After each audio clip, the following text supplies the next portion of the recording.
What if I told you that humanity's first permanent city isn't going to be on Earth, but on the Moon? Yes, right now, NASA and its international partners are planning to not just land astronauts on the lunar surface again, but to actually build a base where humans can live, work, and maybe even thrive for months at a time. But how do you even build a city on an alien world? How do you survive in a place with no air, freezing nights that last 2 weeks, and dust sharp enough to cut through spacesuits? Today, we're going to explore exactly how humanity plans to turn the Moon into our first outpost beyond Earth, and what it means for the future of civilization in space. Welcome back to HFY Story, the channel where science meets imagination, and today's science fiction becomes tomorrow's reality. In this video, we'll break down why the Moon's South Pole is the most valuable piece of real estate in the solar system, the incredible challenges of building a city on the Moon, from killer dust to deadly radiation, and the groundbreaking technologies, from nuclear reactors to glass roads, that could make it possible. So buckle up, because by the end of this video, you'll see the Moon not just as a glowing rock in the night sky, but as the gateway to humanity's future in space. First things first, why the South Pole of the Moon? Why not just go back to the same flat plains where Apollo landed in the 1960s? Well, the South Pole is special. It's a rugged alien landscape filled with deep craters, sharp mountain ranges, and shadows that have lasted for billions of years. Inside those shadows, something priceless: water ice. Water is life.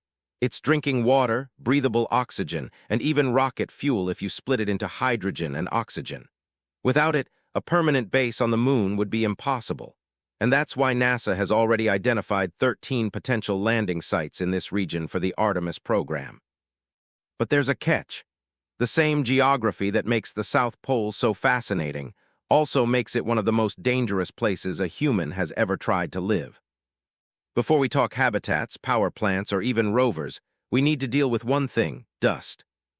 The Moon's surface is covered in a thin layer of dust, and it's a nightmare.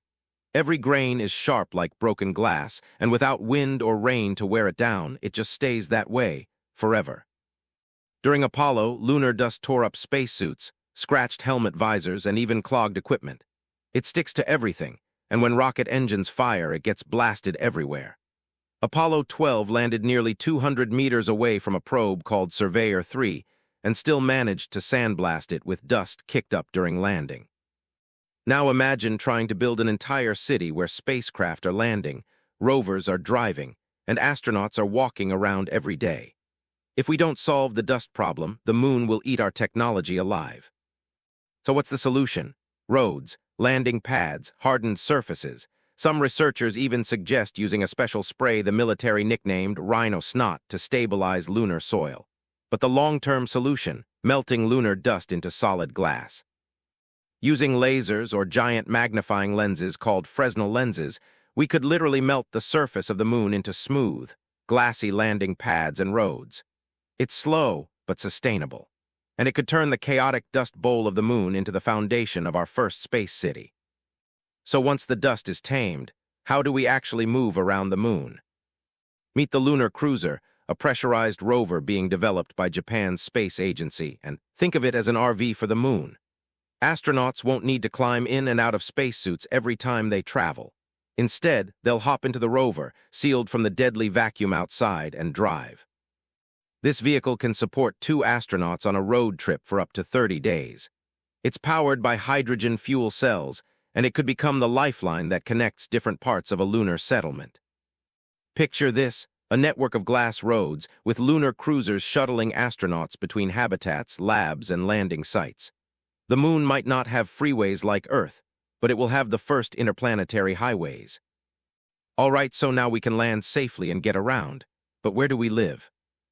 NASA's first design for a lunar home is called the Foundation Surface Habitat, a 3-story structure that combines metal framing with an inflatable module. Inside, 4 astronauts can live for about a month. Level 1 is for the airlock, spacesuits, and a science station. Level 2 expands out into a 6-meter-wide inflatable living area with hygiene facilities, exercise gear, and a small biology lab. And Level 3? That's the crew's main living space, with beds, a kitchen, and even a medical station. But this is just the beginning. Long-term survival on the moon requires something much tougher: protection from radiation, meteorite impacts, and extreme temperatures. The solution? Moon bricks. By baking lunar soil, we can create strong, insulating bricks. Inflatable or metal habitats can then be covered in a protective shell of these bricks. China is already experimenting with this idea and even testing lunar bricks on their space station. And then there are the wild ideas, like literally blowing molten moon dust into giant glass bubbles to make entire spherical habitats. It sounds crazy, but it might one day give us the first true lunar skyscrapers. Now here's a huge question: how do we power a city on the moon? Solar panels work, but only half the time. The moon has 2 weeks of daylight followed by 2 weeks of darkness.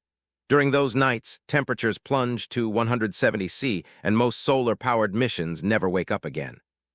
So the real answer is nuclear.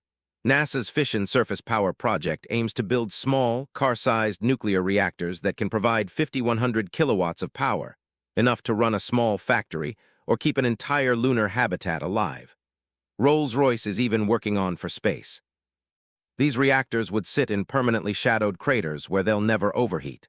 Silent, steady, and powerful nuclear energy is what will keep the lights on in humanity's first lunar city. So let's imagine the moon city is built. Roads are paved, habitats protected, and power humming from nuclear plants. What comes next? Well, the moon could become the ultimate for humanity's expansion. With water ice turned into rocket fuel, lunar cities could refuel spacecraft bound for Mars and beyond. Factories on the moon could build satellites without needing Earth launches. Tourists might one day check into lunar hotels to see Earth rising over the horizon. And maybe, just maybe, kids born in the 21st century could grow up in a city where Earth is just the big blue marble in the sky. So will humanity really build its first city on the moon? The challenges are enormous: dust storms, deadly radiation, extreme cold.